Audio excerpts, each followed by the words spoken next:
Alors bonsoir et bienvenue pour ce nouvel atelier dédié à la prise en main de Maya 2013.5 donc une petite discussion avant, 2013. voilà 2013 tout court, donc une petite discussion avant de commencer l'enregistrement. Donc présenté par Cyril Cosentino, donc formateur que certains connaissent déjà pour formation sur ZBrush, mais aussi sur Maya chez Les Formes, donc voilà, donc accessoirement il connaît bien le sujet. Et ben je te laisse la main Cyril, donc vas-y et présente nous ce que tu vas nous Ok, montrer. bon bah. Eh ben, de toute façon, je vais vous montrer en globalité, pas mal de fonctions de Maya. On va pas rentrer sur des choses trop compliquées. Je vais vous montrer un peu ce que peut faire Maya, les outils, l'interface, et puis plein d'autres choses, et puis répondre aux questions, peu importe les questions.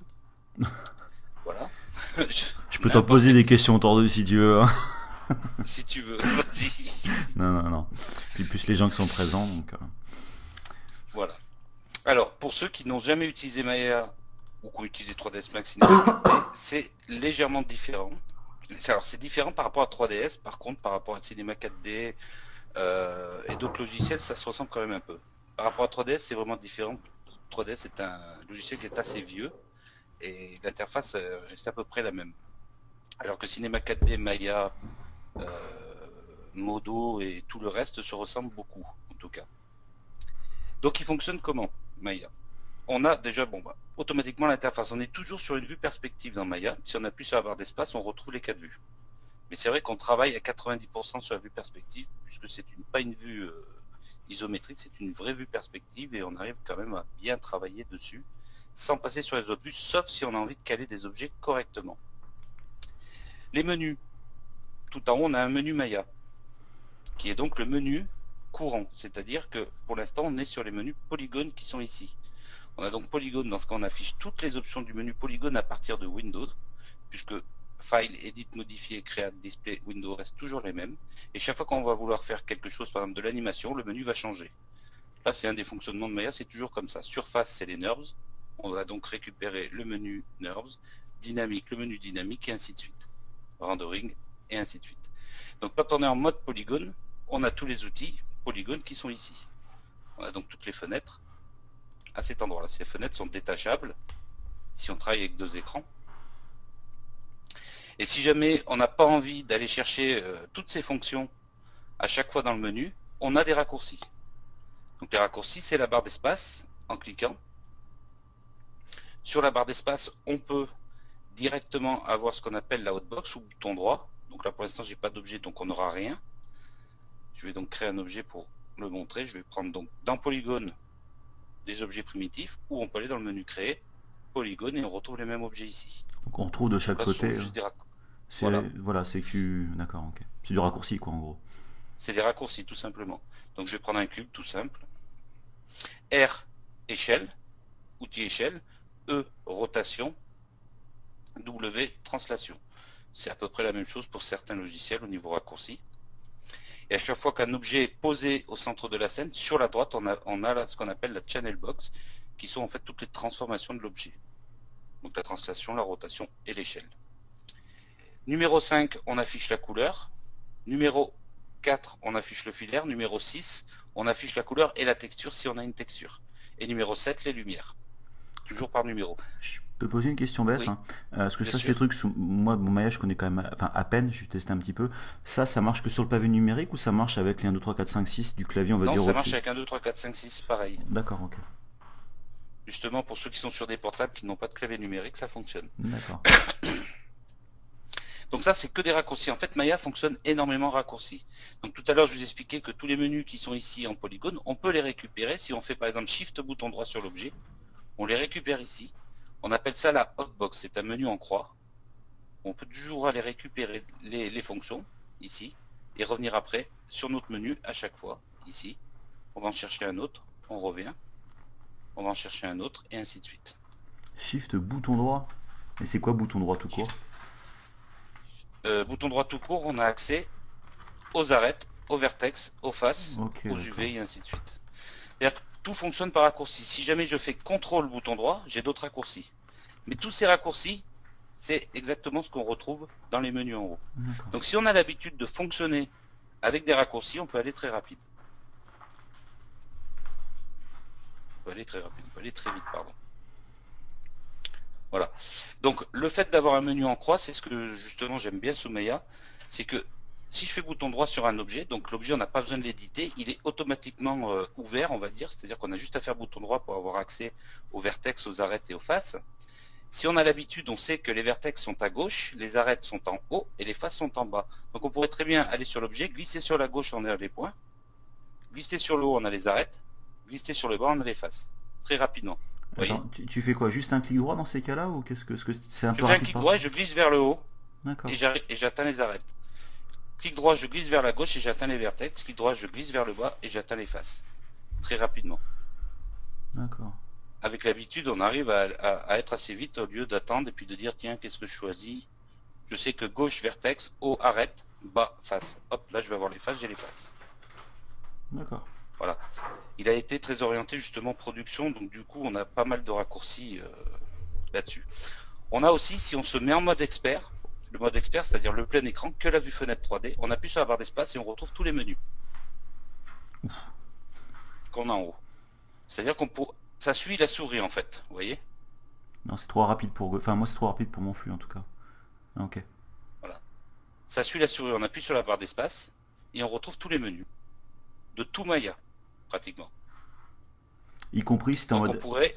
Mais ces Oui, menus-là, si t'es en mode animation, polygone, ils changent ou c'est tous les menus tout cumulés? c'est tous les menus tout cumulés. D'accord. C'est-à-dire que en haut, on a des menus donc d'affichage. Ici, en bas, celle-ci, c'est les menus qu'on retrouve ici de la fenêtre. En bas, on a les menus animation, les menus polygone, les menus NURBS, les menus dynamiques, les menus lumière, les menus rendus. Voilà. C'est exactement ce qu'on retrouve ici. D'accord. Voilà. Qui sont classés par... voilà, on les voit bien ici. Donc on pourrait très bien travailler comme ça si on veut. Tout simplement. Alors, je vous cache pas que moi j'y arrive pas. J'aime bien avoir mon interface. J'aime bien voir les boutons. Après, c'est une façon de travailler, quoi. Voilà, donc ça c'est vraiment le fonctionnement de Maya. Sur la gauche, nous avons les boutons de translation, ce que je vous ai dit tout à l'heure. Donc pour déplacer, ici c'est W, rotation, échelle. Et ici ce sont des outils qu'on retrouve comme la sélection adoucie et ainsi de suite. Et ici le pinceau pour peindre les faces, si on veut les peindre au lieu de les sélectionner, ça va plus vite, le lasso et la sélection. Et en bas, ce sont des configurations de fenêtres, tout simplement. Si par exemple on veut mettre deux fenêtres, on clique dessus, hop, on a deux fenêtres. Sur la droite, on a ce qu'on appelle l'outliner, qui est en fait le tableau de bord de Maya. Je peux revenir en vue perspective ici. Ici, si je me mets comme ça, c'est le menu, on va dire, animation. En bas, j'ai l'éditeur de courbe d'animation. En haut, j'ai ma fenêtre 3D. Ici, le troisième, sur la gauche, j'ai mon éditeur de matière, et sur la droite, ma perspective. Et ainsi de suite. Et je peux configurer toutes ces fenêtres avec un petit menu qui est en bas, mais vu la résolution, on ne le voit pas, où je peux changer l'intérieur de la fenêtre. Ouais, le menu qui est en bas, on le voit qu'en HD, en Full HD. Donc là, on le verra pas. Oui, par contre, ils auraient pu... Il y a trop de boutons, il n'y a pas assez de place, c'est pour ça. Sur la droite, on a la channel box, donc les translations, rotations, ainsi de suite.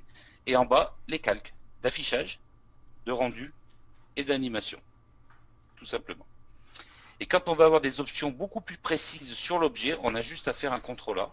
Et automatiquement, on a une fenêtre qui arrive sur la droite. Et dans cette fenêtre, on retrouve toutes les propriétés de l'objet, y compris son shader qui est ici par défaut. Donc c'est pas la peine d'aller chercher justement dans un éditeur de matière pour retrouver la texture. On a juste à faire CTRL A sur l'objet, on retrouve obligatoirement la texture qui est attachée à cet objet, ou la couleur, ou le shader, tout ce que vous voulez. Donc c'est très rapide. Et CTRL A pour fermer. Voilà. Alors évidemment, je ne vous cache pas que on est beaucoup plus à l'aise sur Maya avec deux écrans. Hein. Oui, Comme c'est vous ce que pouvez je le vois. remarquer Ouais. avec tous les menus. Voilà. À savoir qu'on travaille très très bien avec un écran aussi, hein, mais c'est vrai qu'avec toutes les palettes, on peut les détacher, ça va quand même beaucoup plus vite. Voilà. Autrement, comment ça se passe au niveau de la modélisation? Alors la modélisation, Non, c'est très très attends, simple. je t'interromps juste Oui. avant, mais là tout à l'heure tu bouges. La navigation, comment ça se passe? Navigation 3D avec Maya. À la navigation 3D. Alors la navigation 3D pour tourner, c'est Alt, clic gauche, on tourne dessus. Alt, bouton droit, on zoome. Et Alt, bouton du milieu, on déplace. Tout D'accord. simplement. Ok. sur Alt, quoi. Et si on sélectionne l'objet et qu'on appuie sur F, on zoome. Comme ZBrush en fait, pareil.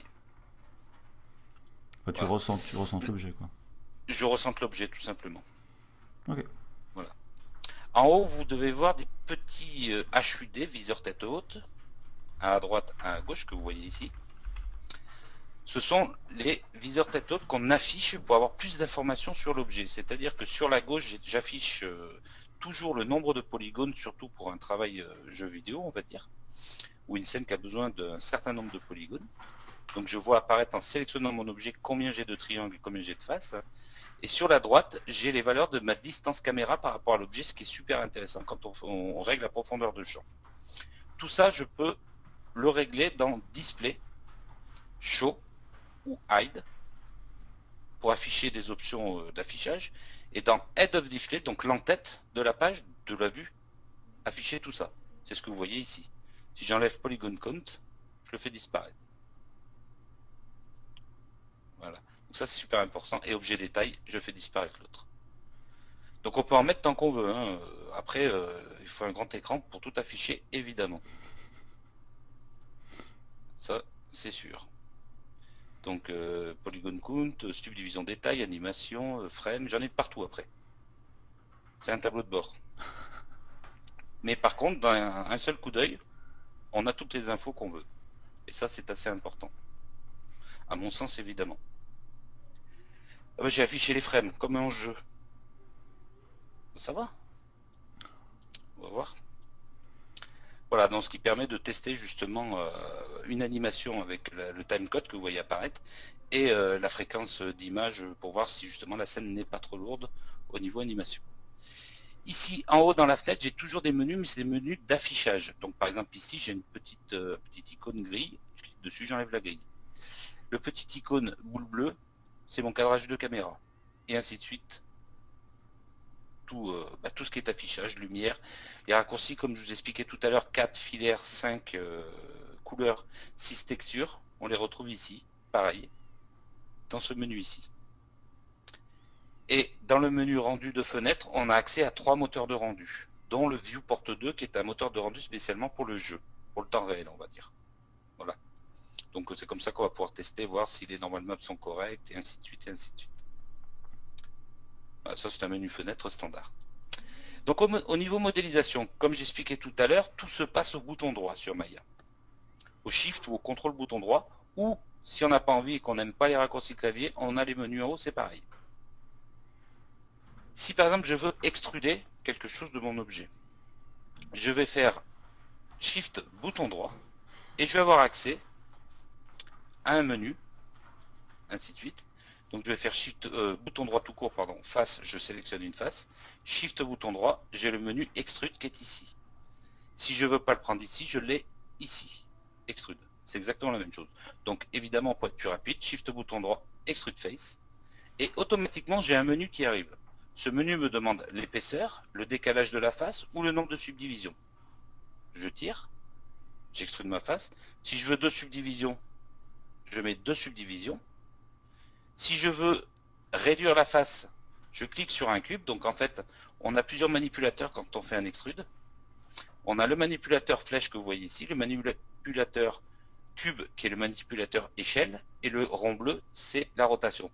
C'est-à-dire que si sur ma face en extrusion je veux passer en échelle, je clique juste sur le bouton bleu, sur le cube bleu pardon, ou cube rouge ou vert pareil, pour activer échelle, et là je réduis ma face. Si je veux reprendre justement le déplacer, je clique sur la flèche, je déplace, et si je veux tourner, je clique sur le rond et je tourne. Et pour rappeler l'outil précédent, c'est G. Donc je réextrude une deuxième fois. Et ainsi de suite. Ah, c'est important ça. Je peux tourner comme ça. G, je rappelle l'outil précédent. Et ainsi de suite, j'extrude. Tout simplement. Je clique sur le cube, je réduis ma face puisque je veux l'échelle. Et terminé. J'ai fait une extrusion. Si je veux voir ce que ça donne au niveau listage, j'appuie sur 3. En sélectionnant l'objet, bouton droit Select. Voilà. Et je suis en mode lissage. Donc c'est un lissage virtuel. Je me remets en 1, je suis en non lissé. Et si je me mets en 2, je suis en lissage avec cage. Ce qui me permet d'utiliser un outil dans Edit Mesh qui s'appelle l'Insert Edge Loop Tool, où je vais insérer des arêtes pour pouvoir par exemple pincer ici directement. Voilà. Ici, si je veux rajouter une arête, et ainsi de suite. Tout simplement. Donc je peux vraiment modéliser en mode lissage si j'ai envie. Je peux supprimer les faces en faisant bouton droit face. Je peux faire bouton droit vertex pour sélectionner les vertex de ma cage et donc forcément le lissage fonctionne. Ah, tiens, j'ai une petite question, Cyril, par rapport aux sélections en tant que tu es dessus. Plusieurs fois, Ouais. moi, quand je teste le Gauzy notamment, je sélectionne des faces, par exemple, sur un modèle qui a peut-être quelques polygones quand même, et quasiment à chaque Mhm. fois, quand je fais une sélection au lasso, alors je m'y prends peut-être mal, mais je prends quasiment tout le temps, tout le temps, tout le temps des faces ou des points qui se trouvent à l'arrière de mon objet. D'accord. Alors dans ce cas, si on ne veut pas prendre des faces qui sont à l'arrière de l'objet, il suffit de sélectionner l'objet, faire un CTRL A pour aller sur les options de l'objet. Et dans le premier onglet, l'onglet du cube en fait, puisque j'ai commencé par un cube et je ne l'ai pas nommé, PCube Shape 1, ici j'ai un endroit, c'est marqué Mesh Component Display. Mhm. Donc les composants de l'affichage de l'objet. Et ici j'ai un endroit, c'est marqué Backface Culling. Ah, ok, d'accord. Il est sur Off, je le mets sur Full. D'accord. Voilà. Dans ce cas, quand je vais sélectionner des points devant, je ne sélectionne pas derrière. D'accord, ok, merci. D'accord? Voilà. Donc là je remets en Off et je fais un CTRL A pour enlever la palette. Voilà. Et donc à partir de là, bah, après je peux modéliser comme je veux. Là je veux couper un tout petit peu, je fais Shift, bouton droit, Split, par exemple. Alors là je suis en Split Vertex, donc c'est pas ça. Je me mets en sélection d'objet, Shift, bouton droit, Split, Split Polygon Tool, et je vais aller couper Entrée, voilà. Je rappuie sur G pour appeler l'outil, et je vais aller couper Entrée. Voilà. Effectivement, Donc c'est si quand je même me remets en 1, beaucoup du shift clic droit, contrôle clic droit, etc. C'est vrai que c'est. bah, je fonctionne comme ça parce que j'ai une question d'habitude, hein, mais après on retrouve tout là-dessus. Hein. D'accord, ok. Mais c'est vrai que c'est très rapide parce on ne quitte jamais l'objet des yeux. Voilà, tout simplement. On a vraiment toutes les options à chaque fois devant nous. Donc après, oui, c'est une façon, c'est une question d'habitude, hein, Hmm. forcément. Voilà. Alors, on peut aussi, je vais reprendre un cube. On peut aussi, évidemment, extruder une face le long d'une courbe. Donc dans ce cas, je vais aller dans créer CV Curve. Alors CV Curve, ce sont des courbes NURBS, donc des courbes très en forme de Bézier, c'est du NURBS. Donc c'est que de la courbe. Je vais donc dessiner une courbe ici. Voilà. Alors, évidemment, des courbes avec tangente, ça existe aussi. Alors, je dessine une courbe très simple. Hein. Je repasse en vue perspective avec la barre d'espace. Je déplace ma courbe ici. Je sélectionne ma face. Plus, avec Shift, j'additionne la sélection de la courbe. Et j'ai juste à faire Shift, bouton droit, Extrude Face. Et automatiquement, la face, elle a compris qu'il y avait une ligne. Elle est donc allée au final de la ligne. Et en augmentant les divisions, forcément, je vais suivre la ligne. Donc là, c'est vraiment 3 informations d'extrude qui viennent s'afficher avec le nombre de divisions. Si je veux plus d'informations, à partir du moment où je suis sur l'outil extruder, sur la droite, j'ai les options, on voit bien Poly Extrude Face, j'ai les options d'extrude qui sont ici. Et si je peux aller plus loin, puisque j'ai un taper, si je clique sur le taper, bouton du milieu dans la scène, je peux changer pour affiner. Et si je clique sur Twist, bouton du milieu dans la scène, je peux le faire tourner. Par exemple. Voilà. Et encore, si je veux descendre le nombre de divisions ou réaugmenter le nombre de divisions un peu plus. Tant que je suis en mode extrude, je fais ce que je veux. Quand tu es dans Voilà. ce channel box là ici où tu modifies, quelle que soit la valeur, quand tu fais bouton droit, tu peux modifier la valeur en fait, quelle qu'elle soit. C'est pas que twist au taper, c'est genre tu cliques je sais pas sur local scale, tu fais clic droit, tu pourras aussi modifier la valeur dynamiquement, c'est ça? Voilà. Alors c'est pas clic droit, c'est bouton du Enfin bouton milieu. milieu, pardon, bouton Clic milieu, milieu. oui, excuse-moi, oui. Voilà. Dans la fenêtre, et oui, ça le fait dynamiquement justement. Quelle que soit la valeur. Ok. Voilà. Donc après c'est vrai que c'est mieux de rentrer des valeurs parce que des fois Non, non, bien sûr. ça va trop vite quand c'est dynamique. Mhm. Voilà. Et donc là, si je suis en mode lissage, et ben automatiquement, hop, très rapidement, j'ai quelque chose d'intéressant. Alors, l'avantage aussi, c'est que sous Maya, on a ce qu'on appelle la notion de delete historique. Je ne sais pas si vous connaissez. Donc en général, dans tous les logiciels, ça se fait. C'est-à-dire qu'on supprime l'historique qui est ici. Chaque fois qu'on met une fonction, on a un historique. Cet historique, il alourdit le fichier et puis il peut arriver à faire planter la machine, tout dépend comment on a fait. Donc souvent, quand on a fini un objet, on supprime l'historique pour se dire, voilà, l'objet il est fini, on arrête, c'est bon, on enlève l'historique, il est fini, on le met de côté. Tant qu'on n'a pas enlevé l'historique, les options qu'on a mises sont toujours liées à l'objet. C'est-à-dire que si je sélectionne la courbe qui est ici, qui est donc à l'intérieur, celle qui m'a servi pour faire l'extrusion, si j'arrive à la voir, voilà.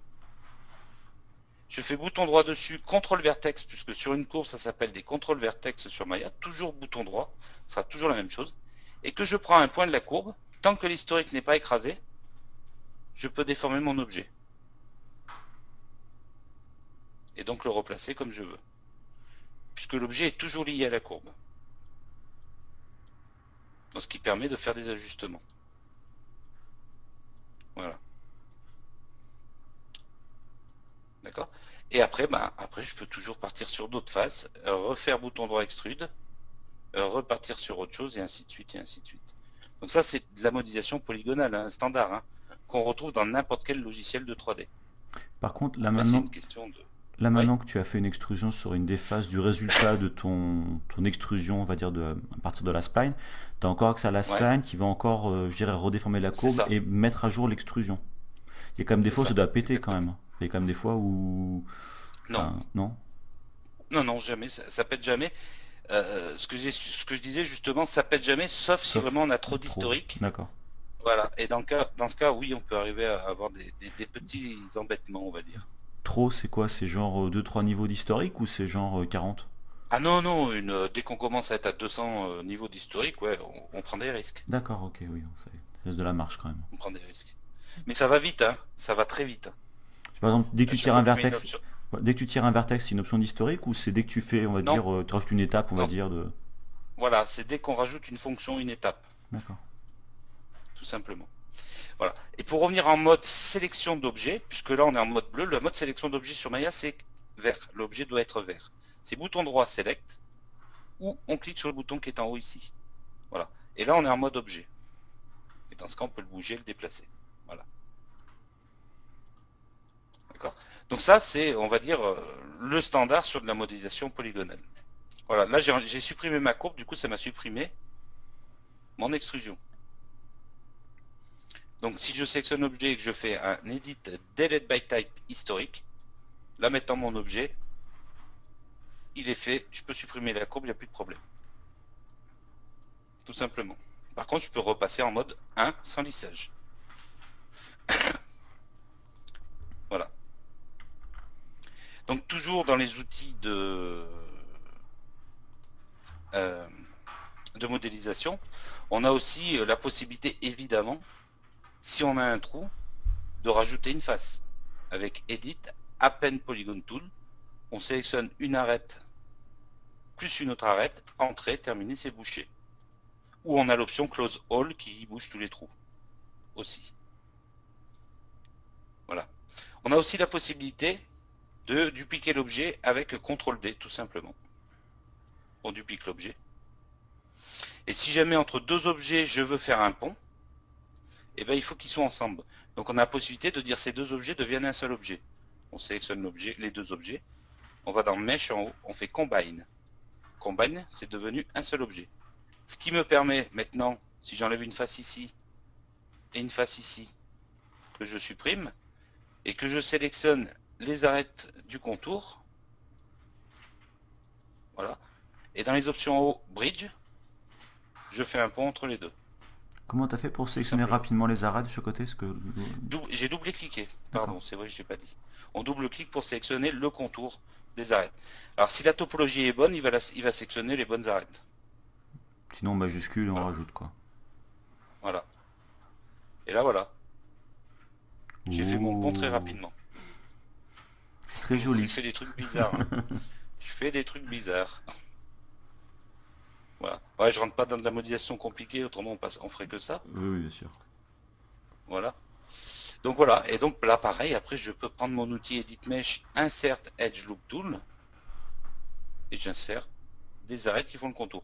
Alors j'aime bien cet outil parce que quand on modélise du personnage, le Edge Loop Tool, l'Insert Edge Loop Tool, il est vraiment bien parce qu'il suit vraiment la topologie. C'est-à-dire que je peux vraiment le placer ici et il ira jusqu'au bout, quoi. C'est super propre et super rapide. Alors là, ta topologie, je dirais, elle est assez classique, c'est quasiment que du cube extrudé. Ouais. Mais quand tu commences à avoir, par exemple, des topologies qui partent un peu, je dirais, dans tous les sens, avec, enfin, notamment, tu as sur des points extraordinaires où, par exemple, tu as un point qui partage 5 arêtes. Comment ça se passe dans ces cas-là? Il s'arrête quand il sait plus, en fait, tout simplement.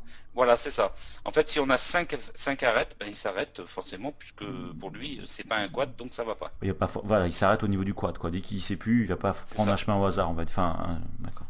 C'est ça. Ce qui est logique. Mais bon. Exactement. Bah, en fait, le fonctionnement est le même que les... De toute façon, les règles 3D sont les mêmes partout hein, en modélisation. Oui, bien sûr. Des quads et des requads, comme on dit. Ah, mais bon, des fois, t'as pas le choix. Des fois, il n'y a pas le choix, mais bon, on peut toujours trouver Oui. une manip. Mais des fois, en topologie, notamment en retopologie, des fois on se casse la tête hein, quand même. Attends, j'ai une question alors, qui est Oui. en partie par rapport à ça. D'Olivier qui demande, donc petite question, si jamais vous ne comptez pas l'aborder, quid des normales des polygones? Comment les afficher? Je sais que parfois sur 3D Les Studio Max, je normales me des retrouve avec polygones. c'est plutôt les faces inversées en fait. Alors, Voilà. j'ai bien compris.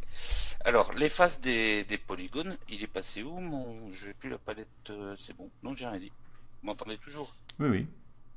Ah, c'est bon. Donc pour afficher les normales, c'est très simple.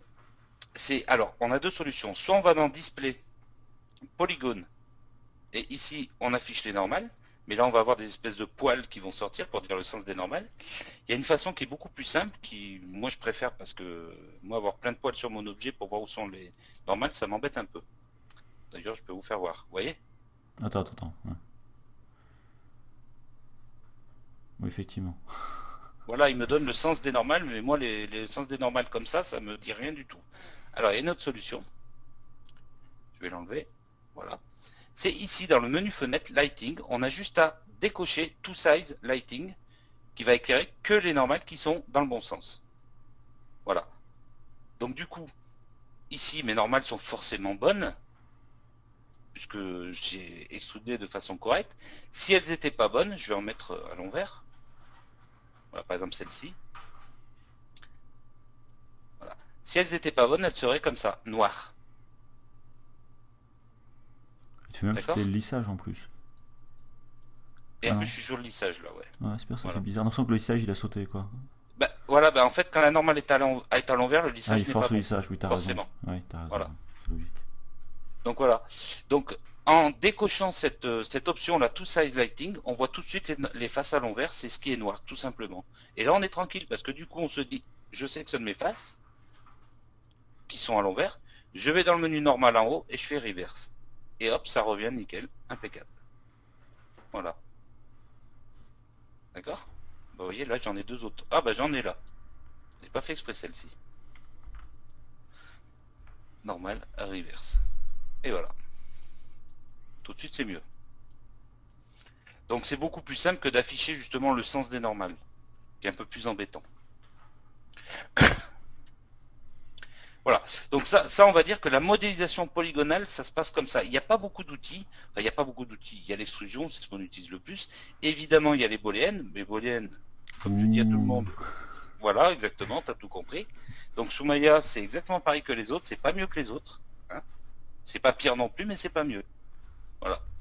Et dans Edit Mesh, évidemment, on a des outils comme le Cut Face Tool qui va couper carrément un objet en deux sans faire une loupe. On a le Offset Edge Loop qui veut dire décaler une arête. Le Ajouter division à une face, on ajoute des subdivisions à une face. Et ainsi de suite. Ce sont que des options standards. Voilà. Le Poke Face, alors le Poke Face c'est assez marrant puisque lui il fait une sorte de pointe. Par exemple, je prends une face, Edit Mesh, Poke Face, voilà, il va créer une pointe sur mon objet, ce qui va me permettre de tirer pour faire quelque chose comme ça, ce qui m'évite de rajouter des lignes, ça va plus vite, par exemple. Voilà. C'est vrai que ça sert tous les jours. Ça sert pas tous les jours, non.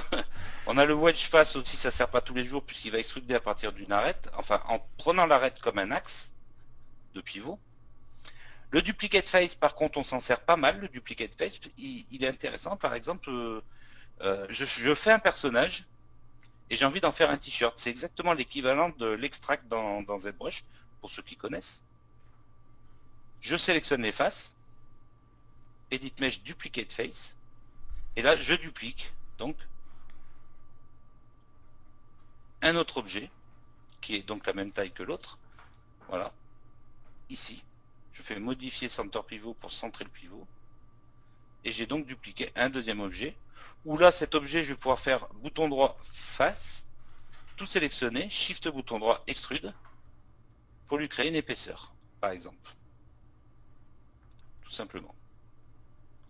Voilà. C'est pour ça que je disais que c'était l'équivalent de l'extract dans ZBrush, c'est un peu la même chose. Voilà. Donc on duplique les faces tout simplement et on en fait un autre objet. Autre option qui est intéressante quand on modélise, c'est aussi l'option, comme là tout à l'heure vous avez vu, j'ai combiné, c'est-à-dire que de deux objets, j'en ai créé un seul. Mais si je veux récupérer les objets d'avant, je vais dans Mesh et je fais Separate. Donc là, il ne sépare plus puisque j'ai fait un pont. Mais il sépare les objets quand ils sont juste collés. En fait, quand on fait un combine, ils sont juste collés les deux objets. C'est comme un groupe, quoi. C'est-à-dire que c'est pas tout à fait un groupe. C'est vraiment un objet à part entière, mais on peut pas déplacer le deuxième objet qui est avec. Alors qu'un groupe, oui. Mais c'est un peu la même chose quelque part. Étant donné qu'on peut toujours les séparer, donc ça changera pas grand-chose, c'est un peu la même chose. On a un outil qui est pas mal aussi, c'est dans Mesh, qui s'appelle Cleanup, qui lui va servir à nettoyer toutes les faces, notamment pour passer dans ZBrush par exemple, si jamais il a une face à 5 côtés par exemple. Donc souvent quand je fais un GoZ, dans ZBrush il me dit ah, je peux pas puisque j'ai 4 more than faces, comme il fait d'habitude. Dans ce cas je fais un clean-up dessus et automatiquement ça passe. Voilà. Clean-up qui veut dire forcément... Il te remodifie la topologie automatiquement, genre il te laisse pas le choix de... Ouais. Enfin, il pourrait pas dire je te montre des erreurs, limite tu te débrouilles, il corrige pour toi, mais... Si, il te montre les erreurs, mais il corrige en même temps. D'accord. Voilà. Alors après, toi, si ça te plaît pas ce qu'il a corrigé, tu sais où c'est, tu peux refaire. D'accord.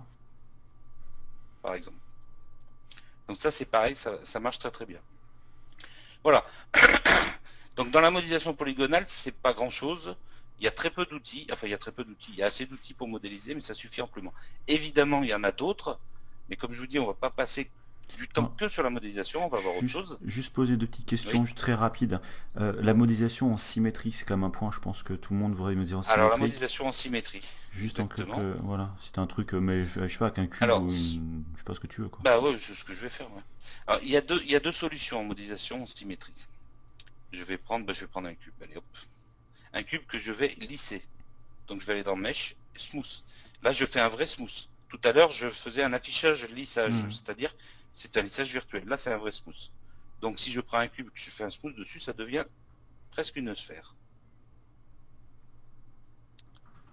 Et ici sur la droite, à chaque fois que je mets une option, sur la droite d'un channel box, j'ai les options, comme dans l'extrude, de mon smooth. Et ici je peux rajouter des divisions au smooth.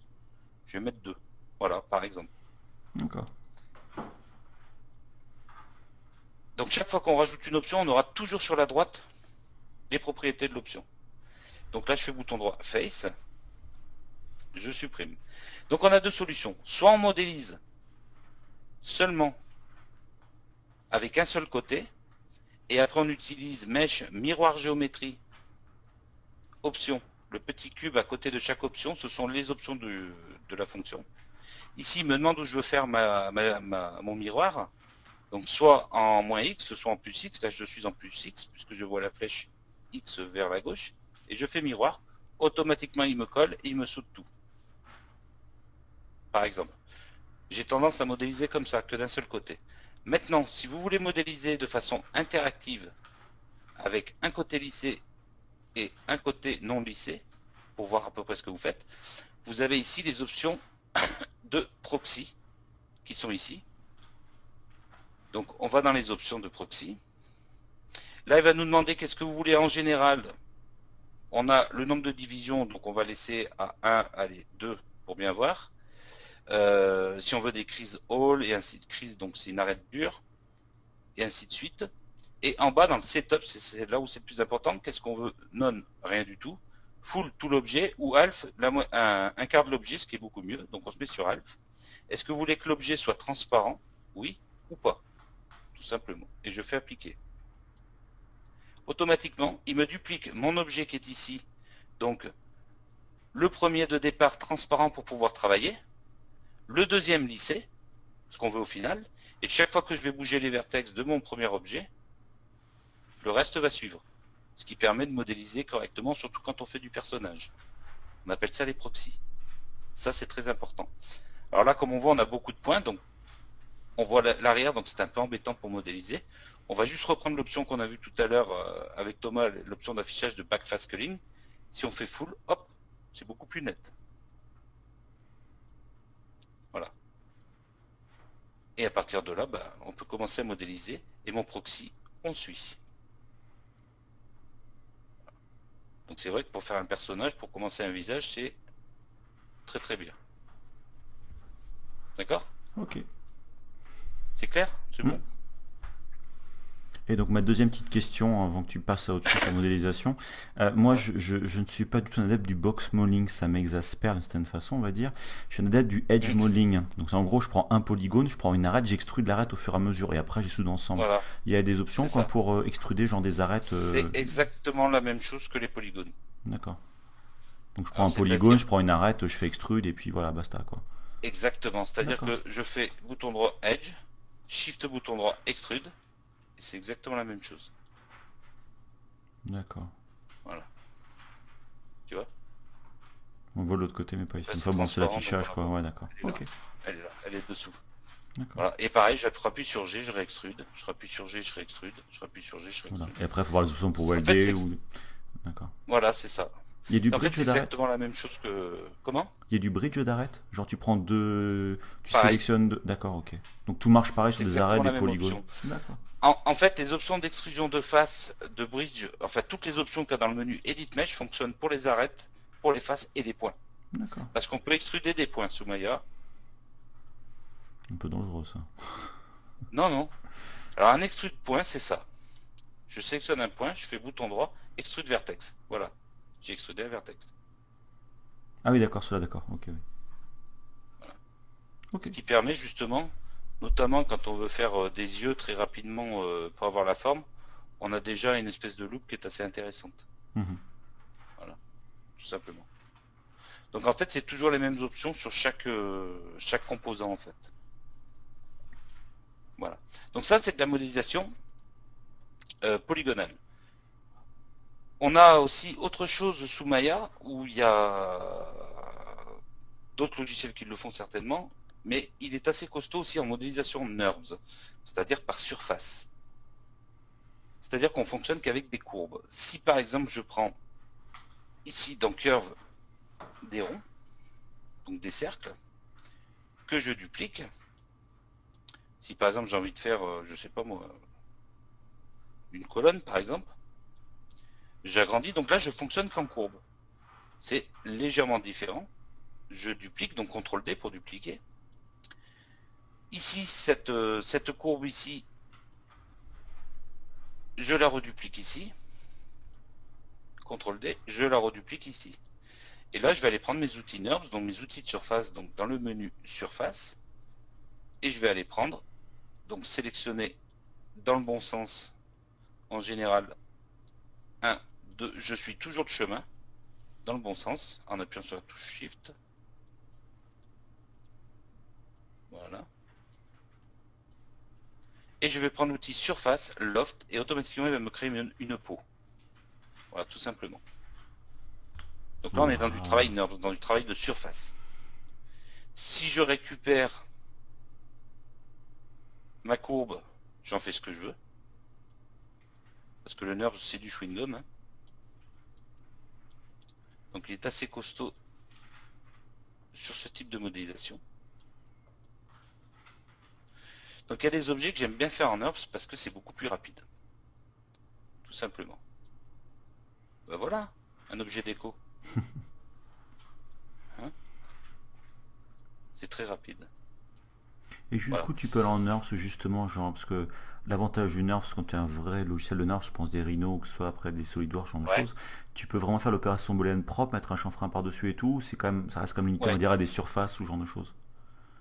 Ouais, non, tu peux faire des booléennes assez propres, ouais. D'accord. C'est aussi l'avantage d'une... Mince, j'ai pris une sphère polygone. Hop là, surface. Je prends une sphère surface ici. Je vais me mettre ici, par exemple. Voilà. Alors, ce que je peux faire aussi, c'est par exemple pour la sphère, je vais la mettre ici. Dans les options ici, sur la droite, toujours les options, même les options d'objet, donc les options de primitives. Je vais rajouter des sections, parce que sur le DNORB, ça s'appelle des sections. Voilà. Ça s'appelle des sections et pas des polygones. Ici, j'ai donc un outil, puisque je suis en mode surface, donc en mode NURBS, dans Editor, Editer NURBS, j'ai un outil qui s'appelle Sculpt Geometry Tool, où là, je vais pouvoir sculpter comme dans ZBrush. T'as vu ça? Pareil. Oh là là. En moins bien, hein, quand même. Hein. Largement moins bien. Donc ouais, je peux sculpter comme ça. Mais c'est vrai que ça peut servir pour certaines choses. Justement, une petite parenthèse par rapport à cette sculpture-là, tu peux mettre un alpha dedans ou pas? Dans ta Oui, brosse? Ouais, donc genre pour oui. embosser typiquement un motif ou un truc comme ça peut être bien, quoi. Voilà. C'est-à-dire que dans les options de Sculpt Geometry Tool, ici j'ai donc la forme de mes pinceaux, et ici je peux aller chercher des formes de pinceaux qui sont là. Voilà. Tout simple. En fait, comme ZBrush, pareil. Voilà. Avec les mêmes outils et ainsi de suite. Et donc, ici, je vais pouvoir aller prendre des outils NURBS booléennes. Donc, différence. Je vais choisir, hop là, c'est toujours un peu différence. Je choisis la première NURBS, entrée, la deuxième NURBS, entrée. Ah, j'ai pas fait la bonne, je remets dans l'autre sens. J'ai pas fait dans le bon sens. Premier NURBS, entrée, deuxième NURBS, entrée. Et voilà. Automatiquement, il fait quelque chose d'assez propre. Alors maintenant, je veux rigoler, mais moi un chanfrein tout autour de cette découpe. Tu fais exprès. Non, laisse tomber. Ça va pas marcher, j'en suis sûr. Oui, mais j'en suis sûr aussi, C'est obligé. t'as la jonction d'un BREP apparemment, donc... Je sais pas, tiens, sur un truc comme ça, on va voir. Parce qu'en fait, t'arrives à la jonction d'un BREP et je pense qu'il va avoir du mal à sélectionner. Ouais. Ouais, c'est ce qui m'arrive justement. Faut voir. Rune Tool. Ah si, il est là. Voilà, donc là, je peux régler mon chanfrein. Ici. Entrée. Voilà. Automatiquement, il m'a fait mon chanfrein. Voilà. Oui, t'as fait qu'une Ici. partie, oui, s'est arrêté avant parce que t'as pas sélectionné tout le Ouais. contour, c'est pour ça. Et là maintenant, donc la question que pose Olivier, et que je voulais poser aussi, et pour convertir les NURBS en polygones une fois qu'on est satisfait du résultat, comment on fait? Alors, une option en polygone, c'est très simple, on prend tout. On va dans Edit. Hop là. Modifier, pardon. Convert. NURBS to polygone. Terminé. T'as quoi comme paramètre justement là-dessus? Voilà. Donc là j'ai mis paramètres par défaut. Après, les paramètres sont Convert NURBS to polygone. Option. Donc ici, soit en triangle, soit en quad, soit en count, le nombre de polygones qu'on veut, soit en standard fit qui est normalement le meilleur, puisque lui il va rester vraiment comme c'était avant. Voilà, je suis en standard fit. C'est assez propre, il garde quand même la même chose, ou autrement, T'en as pas eu le temps de en voir là. général, Enfin moi pardon. j'ai pas eu le temps de voir en tout cas. Donc ici en standard fit, appliquer, faut que je le sélectionne. Voilà, appliquer. C'est Ici voilà en déplacé. standard fit. D'accord, ok. Et le mieux c'est général quad, et ici U et V qui veut dire horizontal vertical, je prends la troisième option qui va me dire tu me gardes exactement les mêmes sections. Il faut que je sélectionne, appliquer, et là c'est beaucoup plus propre. Et là vous voyez, les deux objets sont pratiquement similaires. À gauche le NURBS, à droite le polygone.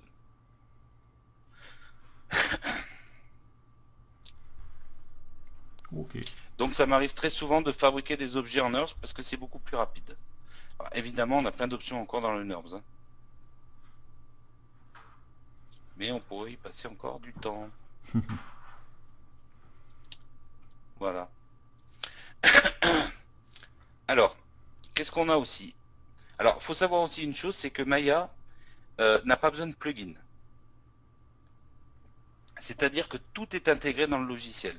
Si on veut des arbres ou de la végétation, on a Windows, Général, Visor. Et ici, on a toute la banque de données qui est que Maya est propriétaire. Donc c'est pas un plugin, c'est vraiment quelque chose qui appartient à Maya.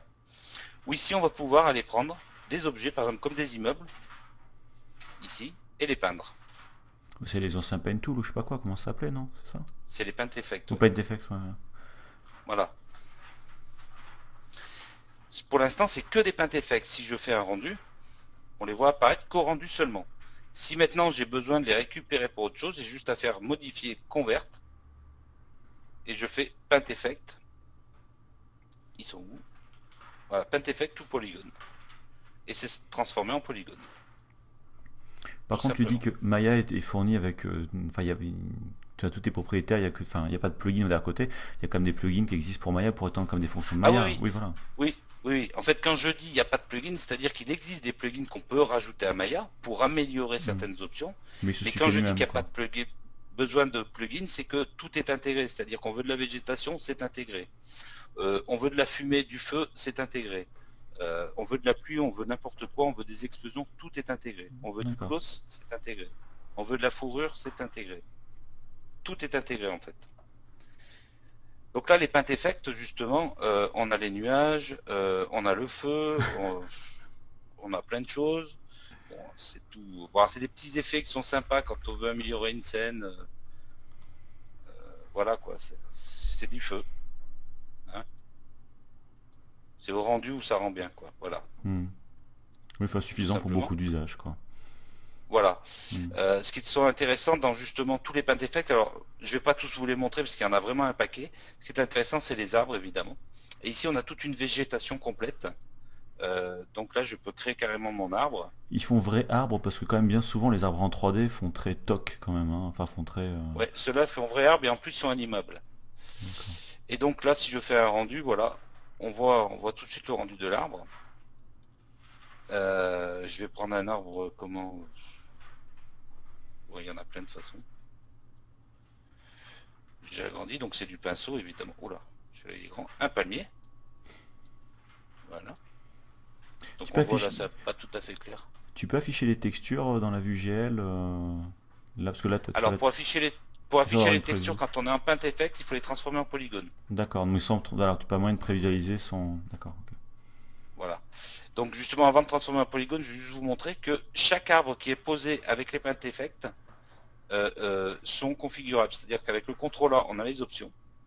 Ici, j'ai la display qualité, donc la qualité dans l'affichage. Et dans les options palme, puisque c'est un palmier, ici j'ai tous les réglages de mon palmier. Donc l'échelle,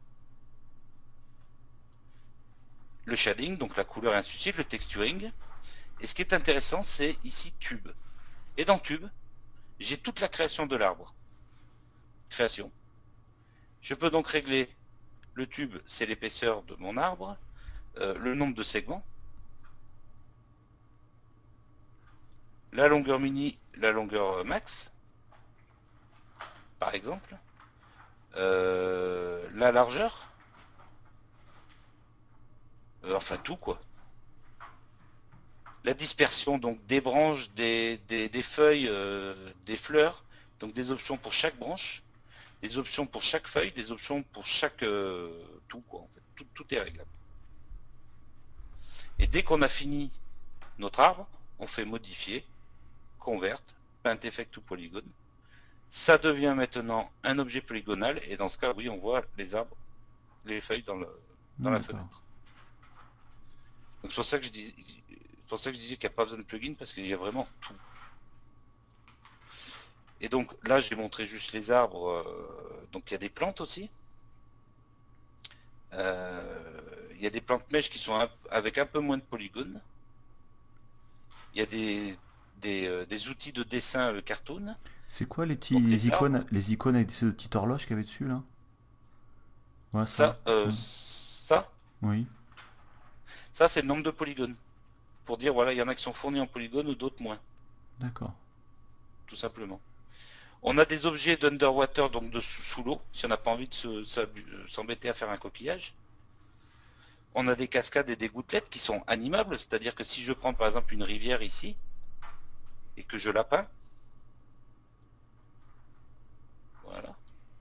Cette rivière, évidemment, je la transforme en polygone. Voilà, elle est transformée en polygone, vous voyez? Et elle est animée.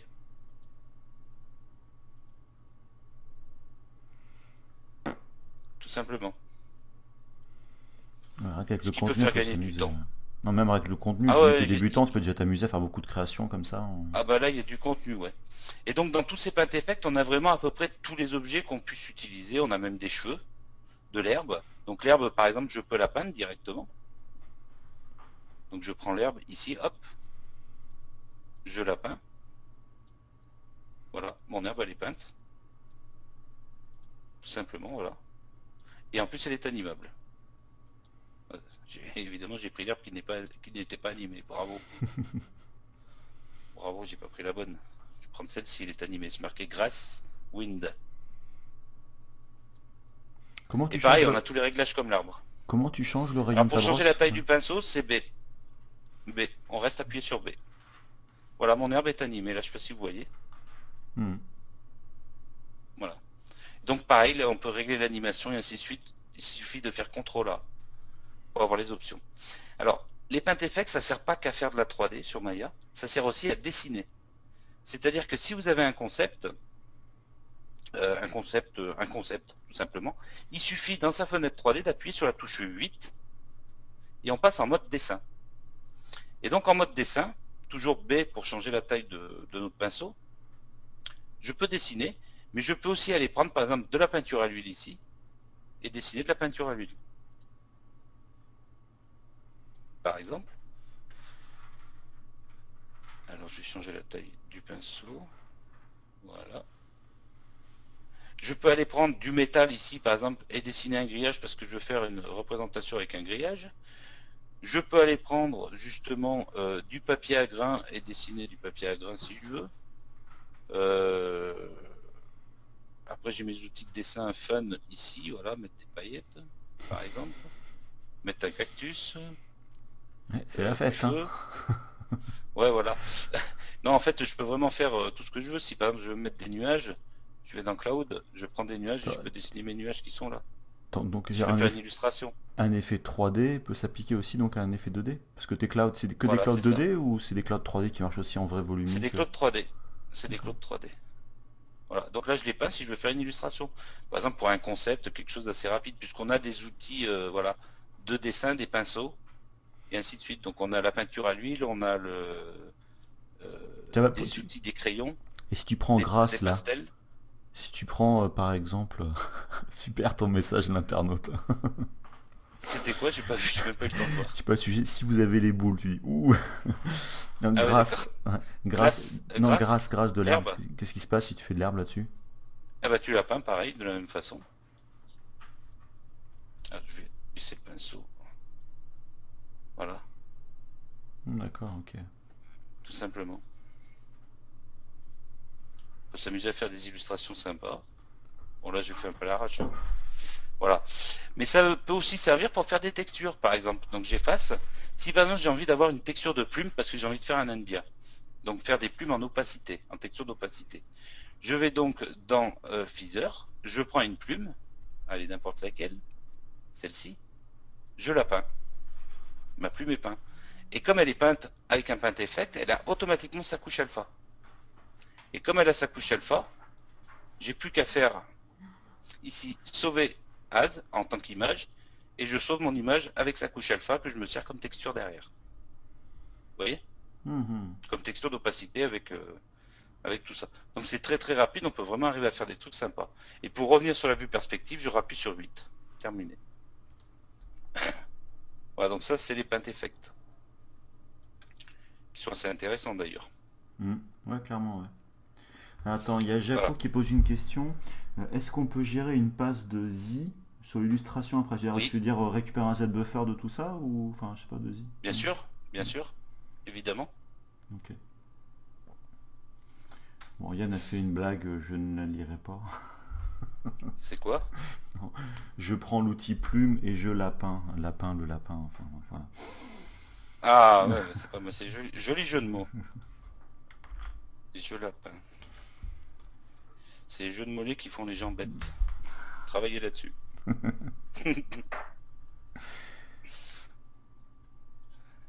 Alors, je continue du coup avec tout ça, je sais plus où j'en suis. Voilà. Donc le Paint Effect. Alors, qu'est-ce qu'on a quand je parlais de plugin, pas besoin de plugin, c'est que justement en Paint Effect, on a vraiment tout ce qu'on veut si on veut mettre de la végétation. Alors là, en même temps, je les ai peints très rapidement, hein. Il est évident que si on veut faire quelque chose de correct, on va prendre un Paint Effect, on va aller dans ses réglages, on va diminuer le nombre de polygones, on va essayer de se le faire correctement. Je m'en sers souvent pour tout ce qui est travail d'architecture, c'est-à-dire que je crée mes arbres, je crée mes plantes dans une scène seule, que je transforme en polygone et qu'après j'enregistre en tant qu'objet pour pouvoir récupérer sur d'autres scènes. Donc on peut vraiment se faire sa propre bibliothèque de plantes et ainsi de suite avec ça. Donc c'est surtout dans ce sens-là que ça fonctionne. Voilà. On a évidemment le menu dynamique, qui est donc tout ce qui est dynamique évidemment. Donc dans les dynamiques, on a plusieurs choses. Soit des systèmes de particules standards, soit un système de fluide qui est donc pas des particules standards, mais une grosse usine à gaz. Si on peut dire usine à gaz. Voilà. Il faut savoir que les fluid effects ont été créés pour le film En pleine tempête, avec George Clooney, si vous connaissez. Ils ont donc développé un plugin pour faire la mer, et du coup, ce plugin a été beaucoup plus développé que prévu et a été intégré à Maya. C'est donc ça, le fluid effect. Pourquoi? Parce que dans le fluid effect, on peut faire un océan très rapidement. Il suffit de faire océan, créer océan. Terminé, j'ai mon océan. J'ai juste à faire un rendu. Voilà, c'est fait. Donc quand on fait créer un océan, c'est que il crée l'océan, il crée le shader, il crée les cubes. Il crée tout ce qu'il faut. Et l'animation qui va avec, je suppose. Et l'animation qui va avec. Si on veut, justement, pour montrer un océan déjà tout bien travaillé, on va toujours dans le mode visor, où on avait les Paint Effects. Et dans le mode viseur, on a Océan exemple, ici. Parce qu'on a souvent des exemples pour pouvoir repartir de cet exemple. Et je vais importer, justement, En pleine tempête. Autrement, ce serait pas marrant. Puis ils ont été gentils de laisser une petite scène sympa. Donc du coup, si j'anime, l'océan il bouge bien. Oh, voilà. Donne un peu le mal de mer. Hein. Un peu de mal à se rendre compte avec. Ouais, mais en vitesse réelle, ça fait bizarre. Hein. Et je fais un rendu. Et donc déjà, en plus, c'est très rapide en rendu. Voilà, c'est rendu. Et on a une qualité qui est quand même sympa. Et je suis pas en haute qualité de rendu. D'accord? Vous voyez? Voilà. Donc ça fait partie vraiment des fluid effects. Alors évidemment, là, c'est du brut sans compositing, hein, forcément. Donc, si je fais créer océan, automatiquement, j'ai un océan qui est créé. Et au milieu, j'ai un petit carré, qui est en fait la preview de mon océan pour pouvoir la régler correctement. Puisque l'océan, en fait, c'est ce grand rond-là, mais il est à l'infini. Donc ce petit truc-là, pour me rendre compte de ce que je fais, c'est quelque chose que je peux justement, en faisant lecture, je vois bouger l'eau. Et dans mes réglages ici, j'ai les océans attributs, où je vais pouvoir mettre le nombre de fréquences de la vague, la hauteur de la vague ou la longueur, par exemple, la dispersion, et ainsi de suite. Vous voyez? Je vais mettre plus d'images. Voilà. Tout simplement. Je peux aussi régler, ici, la hauteur des vagues, évidemment. Je peux régler la turbulence de la vague, la pointe de la vague, le glow, et ainsi de suite. Et l'émission de foam, donc d'écume. Si j'augmente l'émission d'écume, je vois apparaître mon écume sur mes vagues. Si je fais un rendu, je vois tout de suite une preview du rendu. L'écume, on commence à la voir apparaître. L'avantage aussi, c'est que si par exemple je crée un bateau, je vais prendre un cube comme bateau. Oh, il est beau j'ai ton juste bateau. à faire dans fluide, voilà, fluide océan, créer bateau. terminé, il flotte. Voilà. Automatiquement.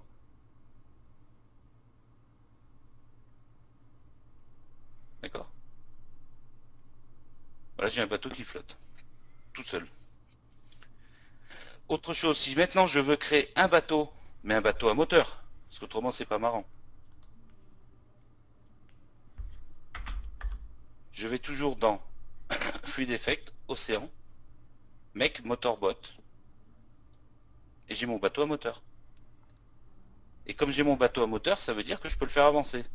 Donc je fais lecture, et ici dans les options du bateau à moteur sur la droite, j'ai Troll, qui est la vitesse, et je le fais avancer. Hop, reste ici. Voilà. Alors, une petite question que pose, enfin une grosse question que pose Yann. Le truc qui me chafouine, je vais essayer de chagriner, mais avec Maya, c'est Ouais. les rapports d'échelle. Pour les vagues, à quoi ça correspond par exemple une unité? C'est 1 cm, 1 mètre? Sachant que Alors, une unité, c'est 1 cm. D'accord. Parce qu'en fait, il dit sachant que c'est différent pour plein de choses. Exemple, les DMM, je sais pas ce que c'est. Ou une unité en Les théorie DMM, et un ouais. centimètre en réalité. 1 mètre en simulation. Donc apparemment, c'est Oui. un problème assez courant Mais dans les Maya. DMM, c'est un plugin hein, qu'ils ont ajouté à Maya, qu'ils ont enlevé sur la 2013. Ah bon. Ils Digital l'ont mis sur la 2012, Molecule ils l'ont enlevé après. Matters. D'accord. Ouais, c'est ça. Ah, effectivement, si le plugin ne respecte pas. D'accord. Voilà. Et Alors, de toute sinon, façon, là, c'est toujours en centimètres par défaut. mais dans tout Maya. Dans tout Maya, ouais. Donc après, si on veut régler ici, à côté de la petite clé d'animation, à droite, on a le panneau de préférence. Et là, on va pouvoir aller dans les settings. Et là, voilà. C'est-à-dire qu'une unité linéaire, donc l'unité par défaut de Maya, c'est du centimètre. Et si après, on peut mettre ce qu'on veut. D'accord? Ok. Voilà. En même temps, il faut savoir une chose. C'est vrai que c'est souvent une question qu'on me pose sous Maya. Il faut savoir que Maya, c'est un logiciel 3D très artistique. C'est-à-dire que quelque part, les unités, on s'en fout un peu. Ça me rappelle un logiciel. Voilà, un peu comme ZBrush. C'est pas qu'on s'en fout un peu, hein, c'est que des fois on a évidemment besoin de prendre des mesures. Mais comme c'est un outil artistique, c'est vraiment le visuel qu'on va travailler. Mais évidemment, oui, après on peut travailler à l'échelle, surtout quand on fait de l'architecture. Moi, toutes mes images d'archi, je les travaille avec Maya. Je pourrais très bien prendre 3D Studio Max, qui est beaucoup mieux pour l'archi, mais non, je préfère travailler avec Maya parce que j'ai l'habitude. Dans ce cas, j'irai dans le menu Créer, Mesure Tool, et là j'ai des outils de mesure, tout simplement. Après, il faut savoir aussi que Maya est un logiciel très ouvert. Donc il existe sur le net, notamment sur creativecrash.com, des mail scripts gratuits, puisque tous les mail scripts de Maya sont gratuits, d'ajout d'outils. On va se dire, bah, tiens, il me manque tel outil, bah, je vais aller voir sur Creative Crash, hop, il y a un mail script, quelqu'un a fait un mail script pour un outil supplémentaire. Terminé, on le prend et on le met dans Maya. Voilà. C'est complètement ouvert en fait, c'est une grosse communauté. Donc en général, on reste pas bloqué sur certains outils, voilà. Donc voilà, on a le mode donc mer. Mon bateau il est parti je sais pas où, il va revenir. Ah le voilà. Vroom. C'est bon. Bah, nous, on a un peu de mal à se rendre compte, je pense, avec le framerate, donc Ouais, j'ai vu un cube je partir pense, mais ouais. pas revenir. Mais en fait, il est revenu. Mm. Alors, je pourrais aussi faire la trace au sol si j'ai envie, évidemment. Donc c'est pareil, c'est toujours quelque chose d'assez rapide. Je vais diminuer la hauteur des vagues par contre. Voilà. Pour que ce soit plus sympa. Je vais augmenter la qualité, la résolution, je vais mettre 50 pour quelque chose de plus propre. Et mon bateau, il est passé où? Ah, il est là. Je vais le supprimer, je vais en mettre un autre.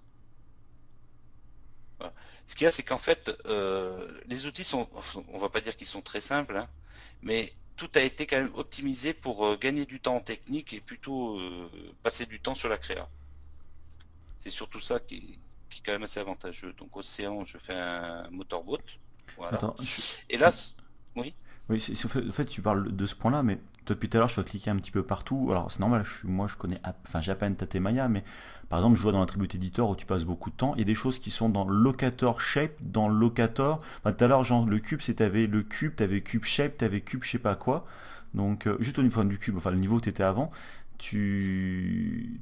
voilà, je pense Bah, que en faut fait, aussi rentrer dans ces concepts parce que des trucs qu'on a splittés un peu Bah, en partout. fait, c'est pas compliqué du tout. En fait, c'est vrai que quand on voit tous ces petits menus, on se demande lequel prendre, mais en fait, c'est tout bête. C'est que ce sera toujours le shape, la forme. Locator shape ou cube shape ou sphere Mhm. shape, ce sera toujours ça. En fait, dans ce menu-là, quand on ne connaît pas, on va faire un contrôle A, puis on va regarder les onglets, on va se dire, et automatiquement, on va tomber sur les options qu'on veut. Et on n'aura même pas à se poser la question, c'est dans quel onglet. Je sais pas si tu vois ce que je veux dire. Non, mais je verrai, je pense, en testant. Non, mais c'est très clair parce que les options apparaissent d'elles-mêmes. Mhm. Voilà. Mais c'est vrai qu'il y a beaucoup d'options.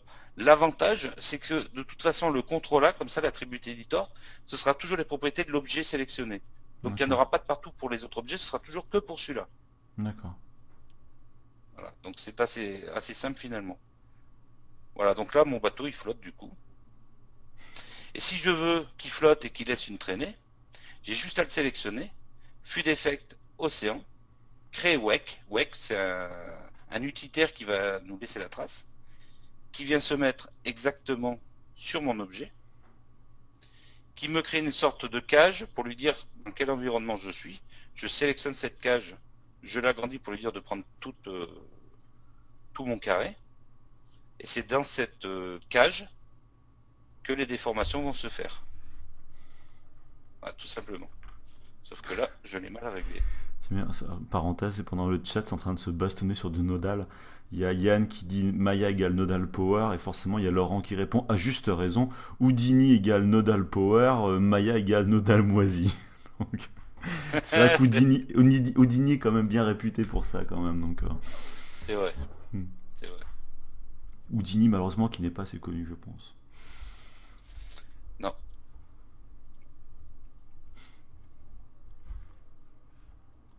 Alors, je vais faire avancer ce bateau.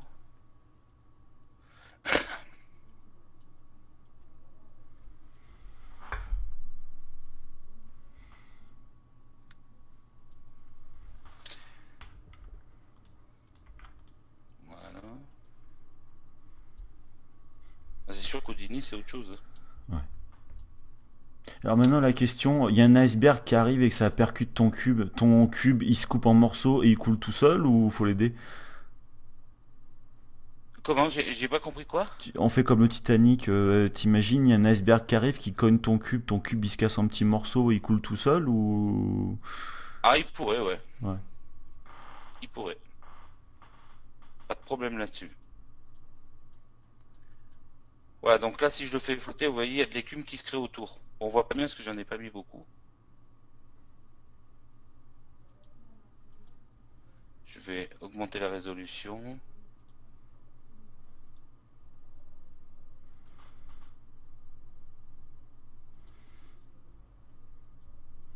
Juste pour te dire Cyril qu'on a 20 minutes devant nous. Ah d'accord, bon, je vais Voilà. passer à autre chose. Le problème, c'est que il y en a beaucoup à dire sous Maya. Mais je sais. Voilà, je sais Ah pas mais si vous voyez l'écume qui se fait autour.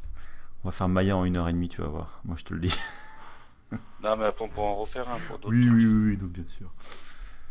Voilà. Donc, bah, ça, c'était les flux d'effect au niveau de l'eau. Je vais vite montrer autre chose. On a les flux d'effect pour le feu, évidemment. Donc, comme je vous dis, ça suffit à lui-même parce qu'il est largement suffisant pour faire tout ce qu'on a envie de faire.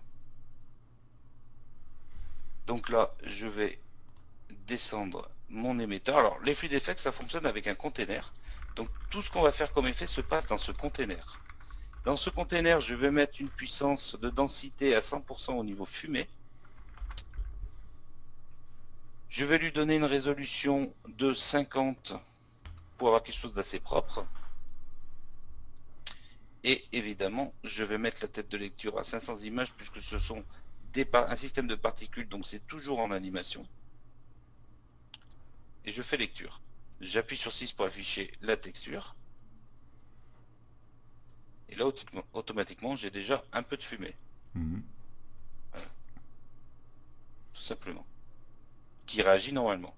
Cette fumée, bah, évidemment, j'ai envie de l'améliorer. Donc je prends mon container, je vais lui dire déjà dans la lumière d'afficher la lumière pour que ce soit plus joli. Vous voyez? Du coup, ça ressemble déjà plus à une fumée.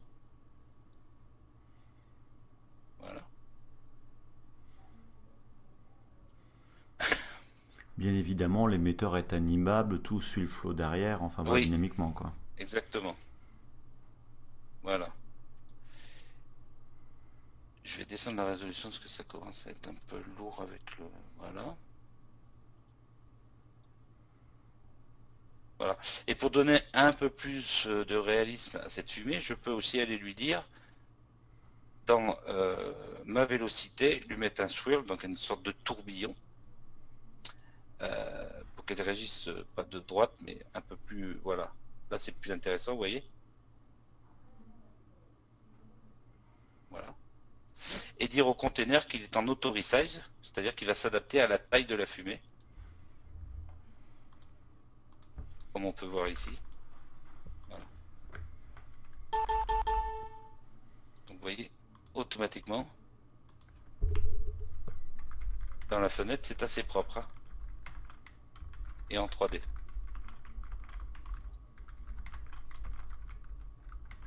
Voilà. D'accord. Si je veux maintenant, là j'ai de la fumée, que je vais mettre un peu noir. Donc là on voit. Alors c'est bête que c'est pas en temps réel sur l'affichage, mais ça réagit super bien. Non, ça Je s'affiche pas peux aller trop dans trop le, mal. je peux aller dans le shading, donc la couleur de la fumée. Ici, je peux descendre, donc mettre plus d'épaisseur ou moins d'épaisseur. Ici, dans la couleur, ben, mettre un peu plus noir. On va mettre voilà, quelque chose comme ça, allez, un peu plus clair, comme ceci. Voilà. Donc pour l'instant, je n'ai pas de combustion, j'ai que de la fumée noire. Et si je veux rajouter de la combustion, je peux rajouter un deuxième émetteur. Donc pour rajouter un deuxième émetteur, je sélectionne mon container, fluide, add edit content, émetteur. Je rajoute donc un deuxième émetteur qui est ici, qui lui, je vais le transformer en sphère, en surface, en volume, voilà, en carré par exemple, comme ceci, ou allez, en sphère. Donc évidemment, c'est plein d'options, hein, mais comme d'habitude, c'est toujours en bidouillant bah, qu'on y arrive, hein, forcément. Sphère, voilà. Je réduis mon deuxième émetteur. Donc c'est-à-dire qu'un container fluide peut accepter deux émetteurs. Et ce deuxième émetteur, je le mets par-dessus l'autre. Pourquoi? Parce que je veux une combustion. Et donc ce deuxième émetteur, je vais le régler ici en densité 30% et en heat, en chaleur, je vais mettre 60% et en fuel, pour augmenter justement le feu, je vais mettre aussi allez, 50%. Et donc je resélectionne l'émetteur et étant donné que j'ai mis maintenant densité, fuel et heat, il va falloir que je lui dise ici dans les méthodes du fluide de dire que la densité est en dynamique, donc oui. Par contre la température, elle est en dynamique, c'est donc le heat, et le fuel est en dynamique, c'est-à-dire qu'il est animable. Et automatiquement, il va prendre, quand on met le heat et le fuel, il va automatiquement prendre le shading qui est ici en incandescence, qui est par défaut couleur de feu. Et je fais lecture. Vous voyez? On commence à voir apparaître un peu de chaleur à l'intérieur. C'est pas encore assez fort. Je vais donc augmenter. Je reviens sur mon deuxième émetteur et je vais lui dire densité 100%. Voilà, on va voir ce que ça donne. Voilà, c'est un peu plus fort. Et hit 200%. Il te faut une machine de folie pour Voilà, voir vous tout voyez? ça tourne en temps réel ou ça marche sur une machine, on Non, va là je dire, suis en temps normale? réel sur le. Ou t'as une Je suis en machine temps réel récente sur le aussi? Mac. Ouais, je suis une machine récente. Mais je suis en temps réel. D'accord. C'est pas très lourd, c'est quand on monte en qualité. Voilà, là on voit bien le feu, vous voyez? Hmm. On commence bien à voir apparaître à cet endroit-là. Et donc si par exemple je le mets l'émetteur un peu plus sur le côté pour bien voir, vous voyez? D'accord. Et si tu les Voilà. sépares justement là pour voir? Pour qu'on compare la Bah, fumée si avec je le les feu? sépare, je vais en avoir un qui va faire le feu et un qui va faire la D'accord. fumée.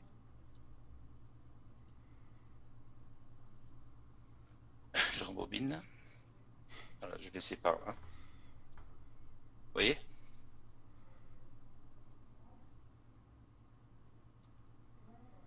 Ouais, ça fusionne bien en plus. Ouais. Ouais, ça fonctionne super bien. Mais c'est vraiment de la vraie gestion de fluide, hein. Vraiment développé sur sur les réels gestion de fluide en fait. Et ce qu'il y a, c'est qu'on a une qualité quand même au rendu qui est vraiment pas mal au départ. Et encore, je suis pas trop monté en résolution. Donc au rendu, on va avoir ça, qui est donc de la bonne qualité. Et comme je dis, avec une résolution pas forcément haute. Alors tiens, justement, une question, parce que là, je vais en voir ton moteur de rendu, c'est donc le moteur de Maya. Si tu utilises des moteurs de Ouais. rendu externes, même par exemple Mental Ray, tout est supporté dans ces plugins-là avec Mental Ray, voire éventuellement V-Ray ou pour Maya ou genre de... Oui, oui, oui. Alors D'accord. Verre, il existe sous forme de plugin, par contre Mental Ray, il est d'origine.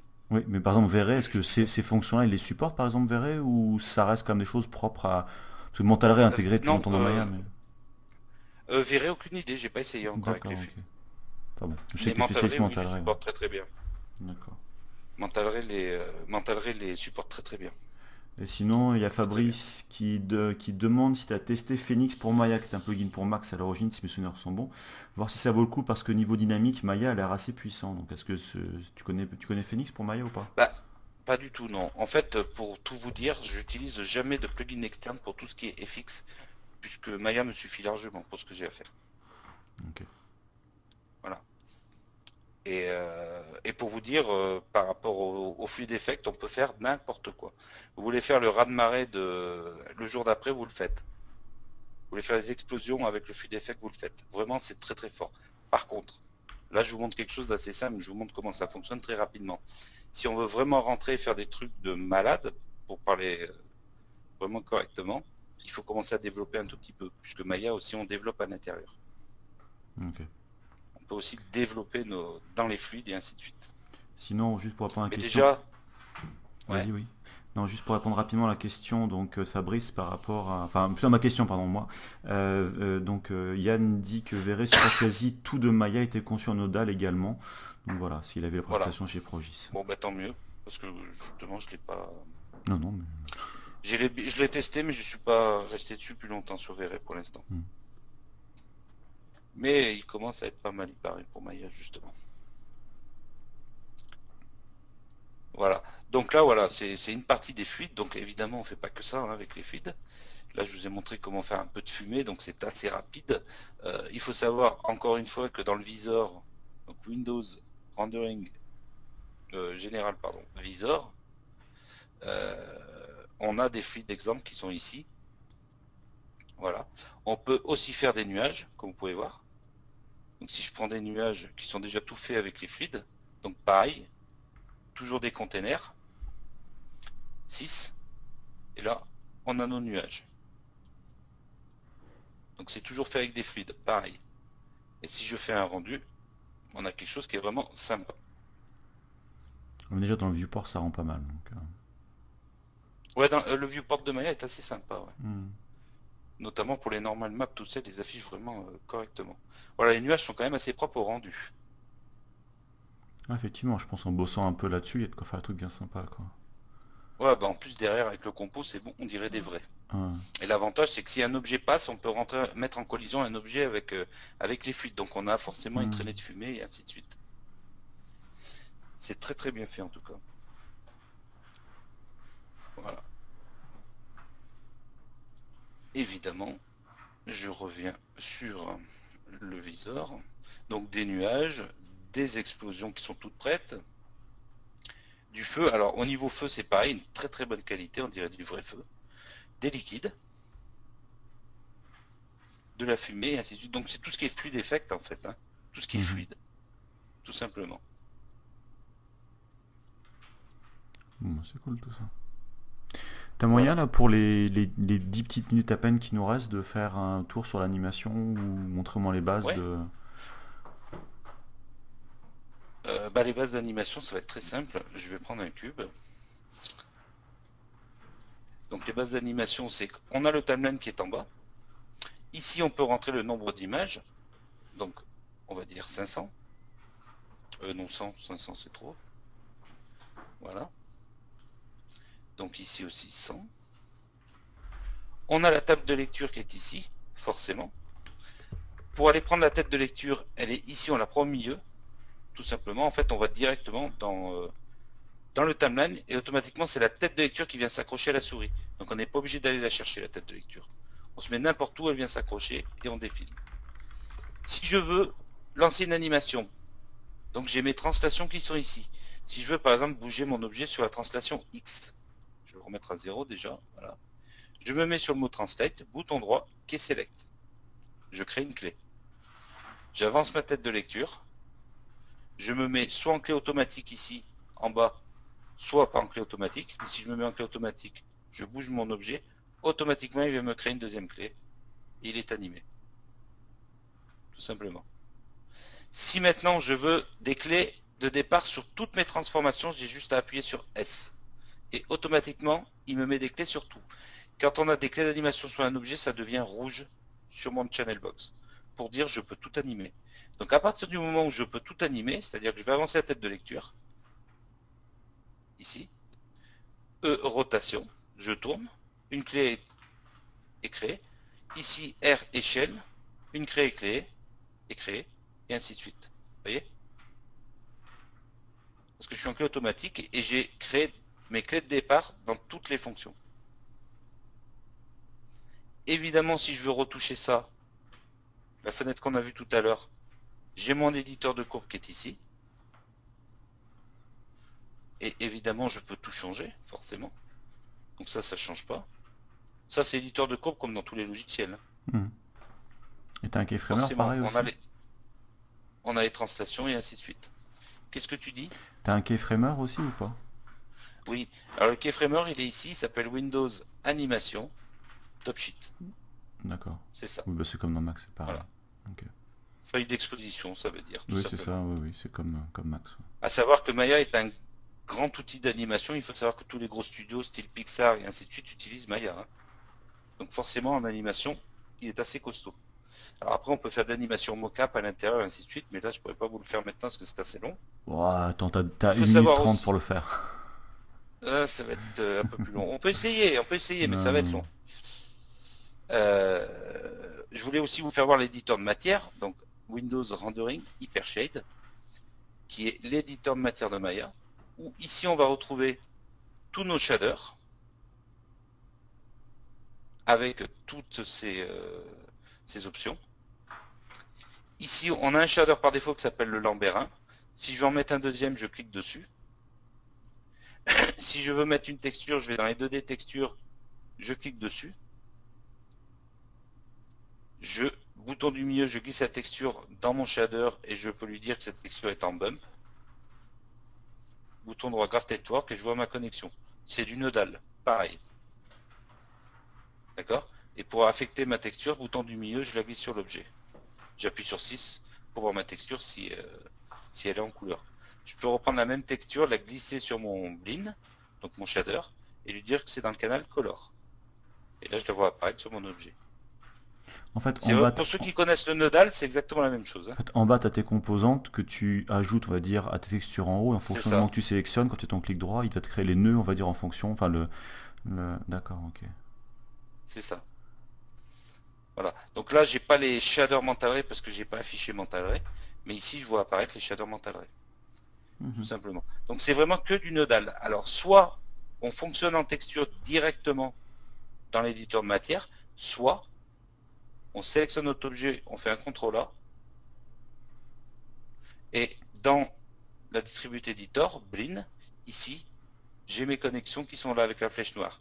Si dans la transparence ou l'ambiance color, je veux rajouter une texture, j'ai juste à cliquer sur le petit damier, je lui dis que je veux une texture montagne, et j'ai mon réglage de texture montagne qui vient se connecter ici.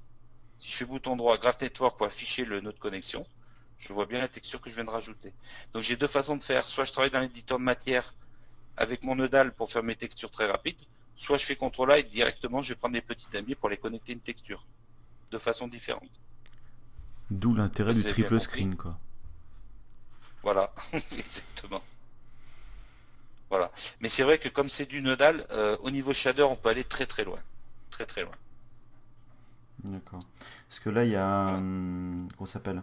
Il y a Wilson qui disait, le classe de texture, qui a un peu changé par rapport à l'ancienne version. Il y a quoi qui a changé par rapport à l'ancienne version, là?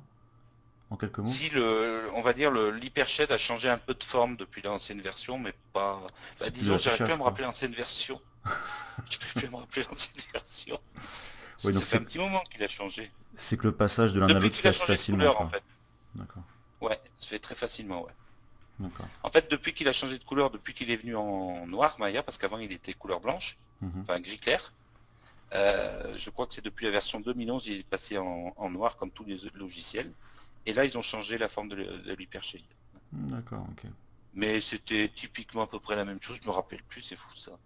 Je me rappelle plus comment c'était avant. Ouais, non, mais c'est pareil. Des fois, tu me demandes des trucs, moi qui suis dans ZBrush pourtant à fond, des fois, tu dis dans quelle version c'était ou comment c'était avant, au bout d'un moment, t'oublies. Donc, c'est qu'a priori, Ah le ouais, c'est passage ça, fait facilement, de toute façon. Donc, ok, exactement. ok, ok. Et Juste pour donc, les attends, juste une dernière chose. Ouais, voilà, j'allais dire Juste pour une les derniers dernière petits chose. mots. Ouais. Dans l'hypershade, en haut, vous voyez qu'on a des onglets matériel, texture, utilitaire, rendering, light, caméra et ainsi de suite. C'est tout ce qu'on a dans notre scène. C'est-à-dire que toutes les textures qu'on a utilisées vont se retrouver dans le panneau texture. Et là, on pourra aller très très vite chercher une texture. C'est-à-dire le damier, si on veut ces options, on clique dessus, automatiquement on a les options ici, à droite. Pour les utilitaires, pour les lumières, pour les caméras, c'est la même chose. Comme ça, on n'est pas obligé d'aller chercher sans s'étendre sur tel objet et ainsi de suite. Donc dans l'hypershot, c'est vraiment un gros tableau de bord aussi pour Maya. Mhm. Voilà. Voilà, voilà. Ok, bon, Alors après, évidemment, faut digérer maintenant. il y a plein de choses. Mais j'en referai une. Il faudrait que j'en refasse une dans Maya, mais avec une scène concrète. Oui, Où là, je suis c'est... De encore un peu toute plus façon, loin.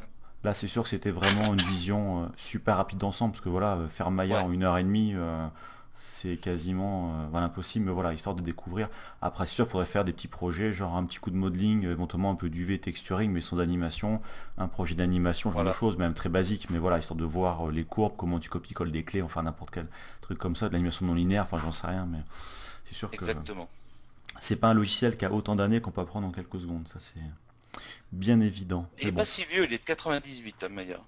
Oui, enfin 98, ça fait quand même 15 ans. Oui, oui, non, mais je veux dire par rapport à des logiciels comme Max ou Softimage, qui Hmm, sont beaucoup plus vieux, qui datent de 89, c'est quand même un jeune logiciel, je dirais, ouais, enfin quelque bon. part. Mais il a bien fait ses preuves en tout cas. Ouais, Ok. Est-ce qu'il y a des voilà. petites questions pour ceux qui sont présents ou voilà. De toute façon, là, c'était vraiment, comme on disait à l'instant, c'est vraiment un atelier de, voilà, de prise en main, de découverte de Maya pour les gens qui connaissent pas ou très très peu Maya. Voilà, ici, il y a juste Rob qui demande si tu peux montrer rapidement le bridge, ce qu'on a vu au modeling Ouais, au début. alors, le bridge. Donc ce que je vais faire, c'est que je vais dupliquer CTRL-D le cube. Alors un bridge, si c'est deux objets différents, il faut absolument qu'ils soient combinés. Donc on sélectionne avec Shift les deux objets. On va dans le menu Polygone, Mesh, Combine. Combine. Il faut absolument enlever, quand on veut faire un bridge, les faces qui sont à l'intérieur, évidemment. On les supprime. On fait bouton droit Edge, on double-clique pour prendre le contour des arêtes. De chaque On côté. Shift, on double-clique pour prendre l'autre contour. Edit Match, Bridge, automatiquement. Voilà. Et je Donc en fait, il suppose que suffit de prendre une arête et une autre arête en face, Edit Mesh Bridge, c'est tout. Et je suppose que si tu vas dans les options du bridge, le petit carré à côté du menu, tu as des options, je sais pas, du twist, les segments entre les deux, enfin des Exactement. options comme ça, quoi, du même genre. D'accord, ok. Exactement. On a le nombre de subdivisions, le lissage de l'angle, et ainsi de suite, quoi. D'accord. Le standard. Voilà. Et donc, comme Sinon, disait Thomas, tous les petits cubes qui est à côté des fonctions, ce sont les options des fonctions. sinon, il y a Wilson qui demande est-ce qu'il y aura un atelier plus spécifique aux nouveautés de la 2013, comme pour le NR, bullet physique, genre de choses. Alors pour l'instant, on n'a pas discuté. C'est le premier qu'on fait sur Maya, donc on sait pas trop, voilà, le retour derrière. Donc, Oui, après, je peux faire, je peux faire un atelier sur les fourrures, sur les cheveux, sur les belettes, comme tu veux, le truc de Disney qu'ils ont rajouté. Il y a plein de choses. hmm. Voilà. Mais bon, Mais après, on ça rentre peut plus dans le faire l'objet spécifique. d'un Voilà. atelier bien spécifique, quoi. Voilà, ouais. Ok, enfin ça on en reparlera avec Cyril, puis voilà, n'hésitez pas là, Ouais, donc maintenant, vu que de toute façon on va être obligé, malheureusement je suis obligé d'arrêter vu que j'ai une réunion juste après, mais voilà, faites-nous part sur Polysculpt, voilà, sur envoyer un petit email, autant à Cyril, voilà, qu'à moi, hein. Si les gens qui veulent le contact de Cyril, je pense que Cyril je peux le donner. Voilà, donc bien sûr. n'hésitez pas, et puis, J'écris hmm j'écris dans le... ah, sur le chat. Voilà, donc Ouais. n'hésitez pas à nous, voilà, nous faire part de vos différentes demandes. Voilà, on fait comme on peut en fonction de nos emplois du temps, bien évidemment, mais voilà, c'est aussi parce que ça par plaisir et par passion. Donc n'hésitez pas à proposer. Le but, bien sûr, c'est que ça réponde quand même au plus de monde possible, hein, bien évidemment. Donc voilà, Il est donc en tout... parti mon De truc, quoi? ouais, c'est bon. Non, J'ai j'ai pas... envoyé mon mail là, au cas où. Je sais pas, j'ai pas vu. Ah bon? Non, je sais pas où tu l'as tapé. Enfin bref, voilà, il y a pas de souci par rapport à ça. Donc en tout cas, merci beaucoup d'avoir été présent pour cette soirée. Cyril, encore merci beaucoup de ta présence, cette présentation globale de Maya. Enfin moi j'ai appris plein de trucs.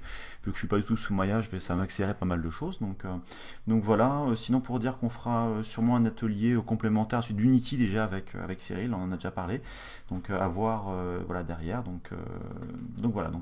Merci beaucoup. Bonne soirée à tout le monde. Et puis donc à très bientôt. Merci encore Cyril. Bonsoir et puis merci et puis de m'avoir écouté et bonne soirée à tout le monde. Et bah, je sais pas comment j'ai fait. Je sais pas s'il est passé mon mail du coup, tu vois. Je sais même Je plus. peux pas te dire. Pourtant j'ai fait send to all. Donc en tout cas si vous avez reçu mon mail, vous pouvez m'envoyer des trucs. Voilà. D'accord. Ok. Allez, bonne soirée et à très bientôt. Au Bonne revoir. soirée à tous. Au revoir.